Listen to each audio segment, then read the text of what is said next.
Hi there, back again, and standing here at the entrance to the Flower Valley. And why is that, you might ask? Well, as you might have noticed, this episode is actually episode 20 in this series, so I thought that it was appropriate to take a little bit of a look around and see what I've actually been up to and what I've created in one short video, showing everything off. So starting here at the entrance, come down here through the very long road that I decided to build all the way back to spawn and actually going off in two directions at one point. It's a road that I wanted to finish before I started making this series, and the reason for that was that I wanted to use it in the intro. So yeah, you might already have seen some of it there, and it's also in some of my other episodes. Now, right here is a little bit of a welcome thing. It's a book, The Deed to the Valley, describing the rules, or what you want to call it, for the area. It's basically a thing that Bash asked us to do so that we wouldn't have the issue of people disagreeing with each other and fighting over land. Silly thing, but well. But going through here, under the sign, we enter into a very long tunnel here. Very long, kinda long. Scenic route, matching the road itself, which is more windy and scenic than efficient. But coming through here, we enter into a vista right here, overlooking the Flower Valley. We can go down here through the stairway and make our way down here, lining the swamp. So we make our way along the border, coming up here, and here we have a little bit of a watery area. Not really a lake since it's connected to the ocean out there, but yeah, a watery bit, which I'm going to use for something at some point. Just haven't quite decided what yet, but I can imagine, for instance, a fishing hut or something. Something nice, maybe some more buildings. But going over the bridge here and passing along the shoreline, we come up to another tunnel. And going in here, we come into my garden and my house, which is this overgrown thing here. My garden, which is inhabited by flowers and animals. Even have a little bit of a leprechaun here, a gift left by some of the others. Hey, that little buddy. And I also have these things. Apiaries. Bee boxes. Because I like bees. And bees and flowers go well together, and I like honey. This thing here, on the other hand, is to go along with them. It's a bit of inspiration that I got while I was coming home from work one day, sitting in the train. And I decided that I needed to build it when I got home, so I built this thing, and it's supposed to be a presser, or a press. The handle up there to be turned around, screwing this down and squeezing, for instance, the honey out of the combs, or squeezing berries or fruit to make juice, which is collected in this vat here.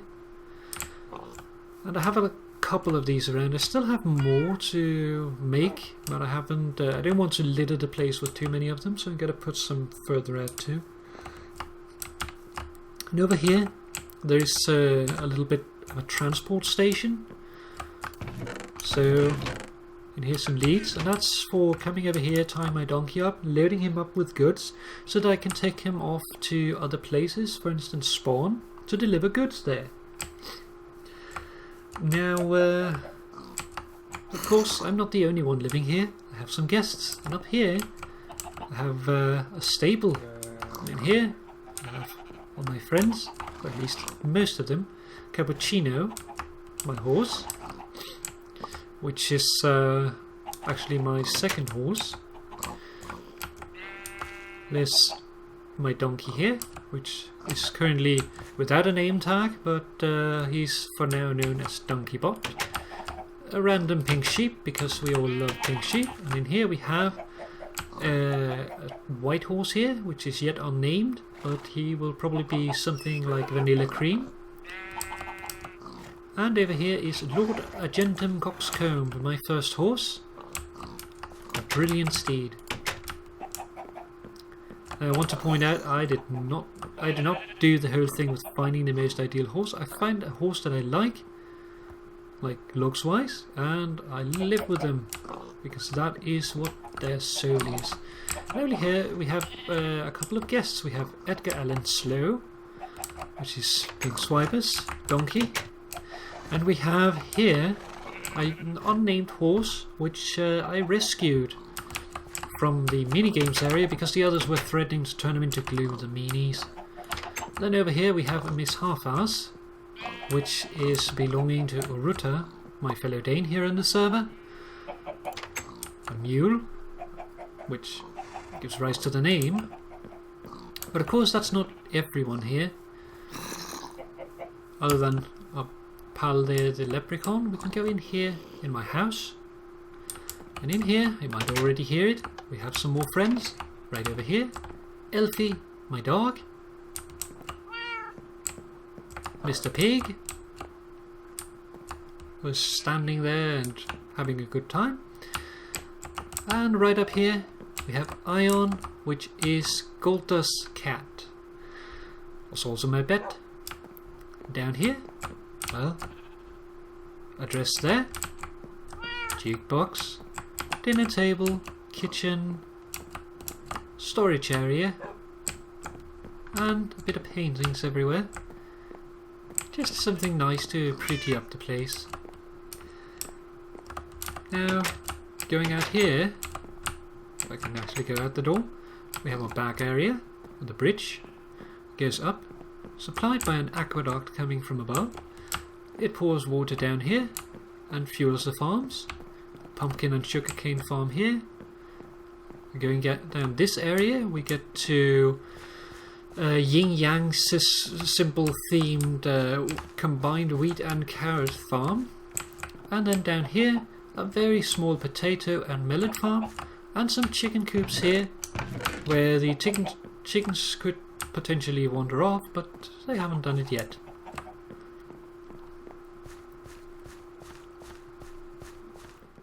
Now returning in here to the house, well, this is not the only building that I've made. I also have this one over here, which is supposed to be a guest house. And it's going to have a better entrance than this, but for now this is just a temporary thing, so I don't have to worry about mobs wandering off or having to build gates. And well, this here is Blurb's house, my pet slime. In here, a room for now. It's not really furnished yet, but it will be. Up here is, however, the guest rooms. That's just some temporary storage, by the way, while I'm building. But up here we have a little bit of a commons area, dinner table, a kitchen area, and those two rooms aren't furnished yet because I've yet to do that. But in here you can see a little bit of a taste of what is to come. And out here we have another balcony, which is going to be connected up to that area at some point. I just need to figure out how exactly I want to do that.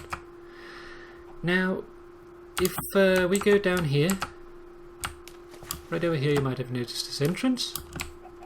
If I go in, we get into a very chest-cluttered area, and that's because I've been building in here. It's made a lot of stone, but this is my flower farm, and it's built more to look pretty than be overly efficient, because the philosophy is that if you have something that is not particularly efficient, as long as it's running on its own, you're still going to make a lot of resources. So once a day at the coming of night time, the water will come from that area up there. You can see the water dripping, and then pour down through the system, washing all the flowers down. It will do that for 5 minutes, after which the water will cut off, and then it will bone meal the ground so that the flowers will always be down here. so that whenever you walk in here there will always be flowers. But going right over here, you can actually see the control mechanism. So I'm going to go too far into this because I already did that in another video, but basically over here, right now I've disabled it. This one should go there and then it'll work, but a signal comes here from a daylight sensor, which goes to a pulse detector here, or a pulsar, whatever you want to call it, which goes over to this area, triggers a T flip-flop, which changes the state. That makes this dropper drop out an egg, which sends the signal up to the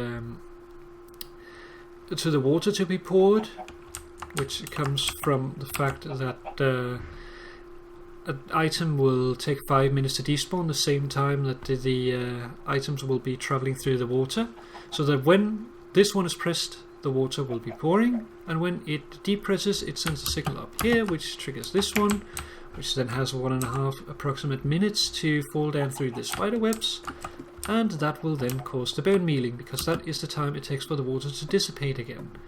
Now, right now I've disabled it because I've been working a lot down here, so I didn't want to have it just pouring all the time. But if we go down through the farm here, you can see how it is looking, and I'm not entirely done with it because I went on vacation, so I didn't have time to finish it completely, but I will be working on that very shortly. But basically it goes off in various directions. You can see you still need to do a little bit there, touching it up every now and then. I want this area to be lit without using torches. Out there, probably do some sneaky lighting, but down here I'm using pumpkin lighting, and it's going down here. And basically you can go through these caves to any part of the area, all of them meeting up down here. Let's just take a little bit of fall damage there, and it comes down here into a large open cave, going down all the way here towards the end at a collection point over here, right there. And this is the other fork from the very beginning, which comes down, and all this is then collected and automatically sorted. Now if we go down here, go through here, we have a little bit of a secret passage which leads into my basement. This is my flower map. This is how I decided where the farm should go. You can see this is the starting marker for the farm. I've taken out the pathway, but basically I decided to go through this area and cover as many types of flowers as I could, but focusing on the pink tulip because that's my favorite. Now, of course, as you can see here, there is one flower missing that you can get in this area, but which I don't have here, and that's the purpose of the second branch. So that was to go find that. But every other flower is here, and I get a good yield, but we will get to that. So if we go down here, we get to my basement, my secret basement that everybody knows. And well, you might notice a theme. If you look at the floor, at the roof, this area is lending itself from some specific shapes. There's an inner area there and an outer ring, which goes off in 3 directions. This one here is arrow shaped,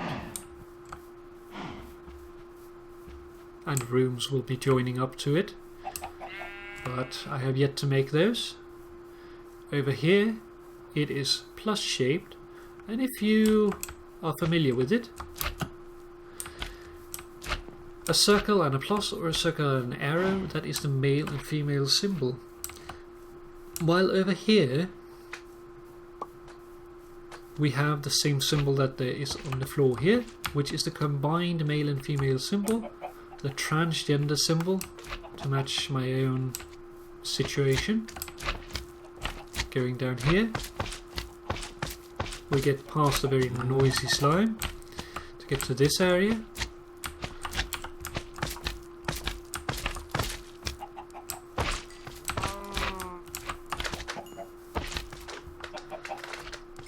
There we go, and well, here is the collection area of the flower farm.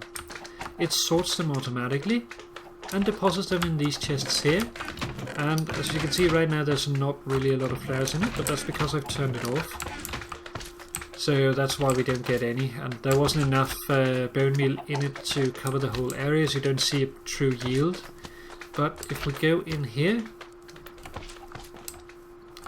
we have a storage room where you can see the type of yield we get out of it, which is quite a bit of flowers considering the size of the farm and the efficiency.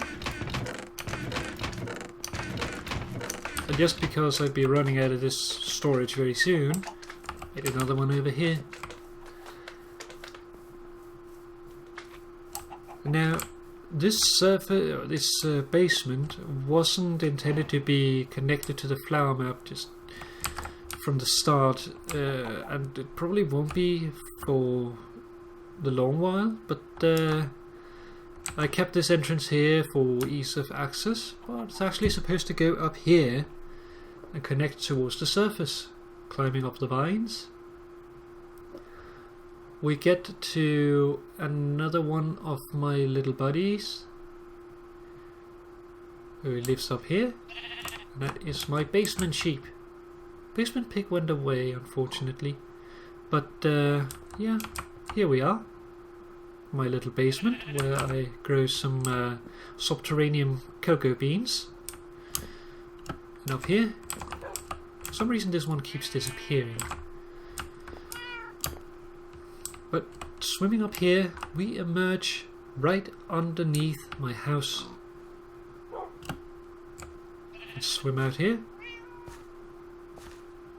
to see where we are. And here we are, back at the very beginning.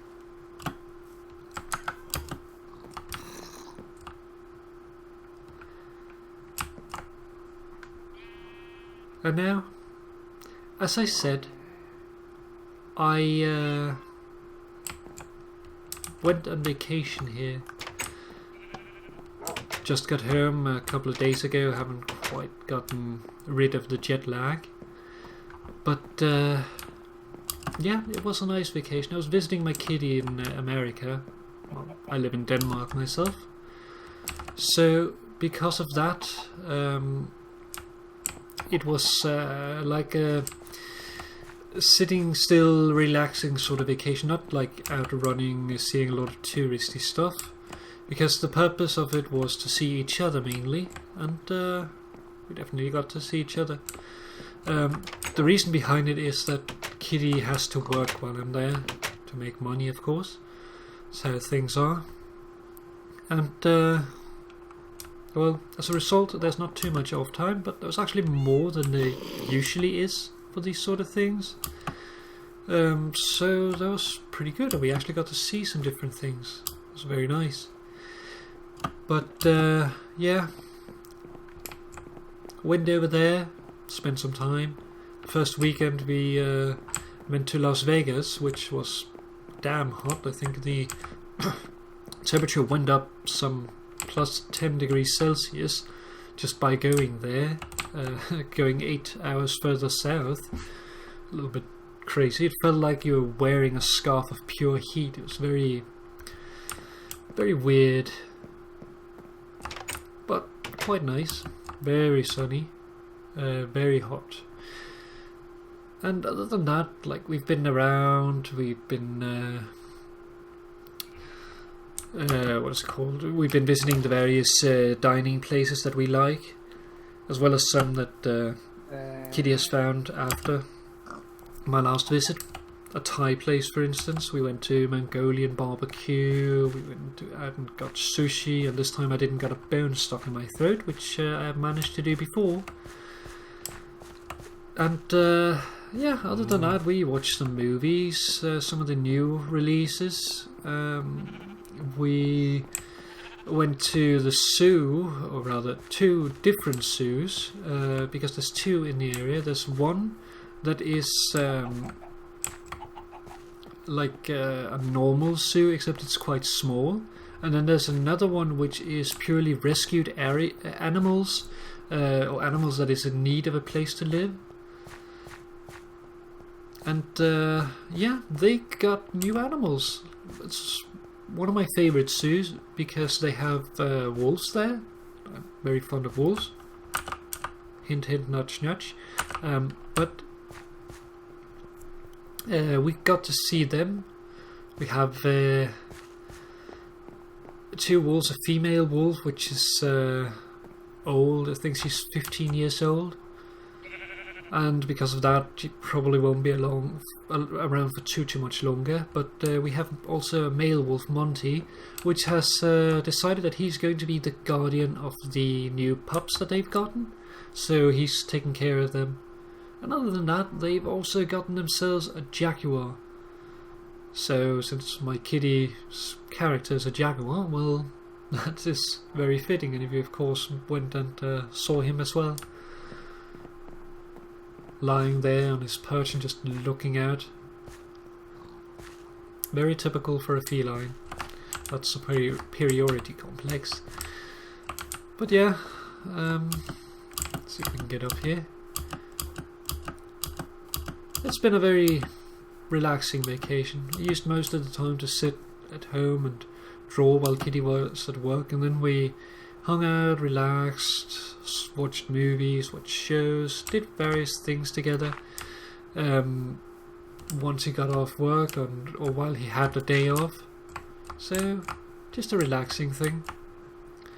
Nothing really major to tell about it. The real major things will be coming next time. Now, as you can see here, this is actually the source of the water, the aqueduct. And it's probably a little too small to supply water like this, but I'll probably be draining some water over there from the mountains and leading it over here at some point. Yeah, I wanted the water to seem natural, so I wanted the aqueduct to come in here, but I didn't want mobs to just wandering on it, so I made these mob gates, which prevents mobs from actually walking down this thing. But yeah, that is pretty much all I wanted to show here, as far as I've gotten with the house so far, and just the beginning. So I have more plans for the area. I'm going to pick that up in my spare time off video, but also in the next episode. So for now, I'm going to get going, and I hope you've enjoyed this little look around. Hope you found it interesting to see how the place was actually looking in one piece rather than just fragmented one place in the other as we go from episode to episode. So, next one, I'll probably be returning to working on a specific project, but for now I'm going to call it off for today. So, thank you very much for watching, and I'll see you again next time. Bye bye. Bye.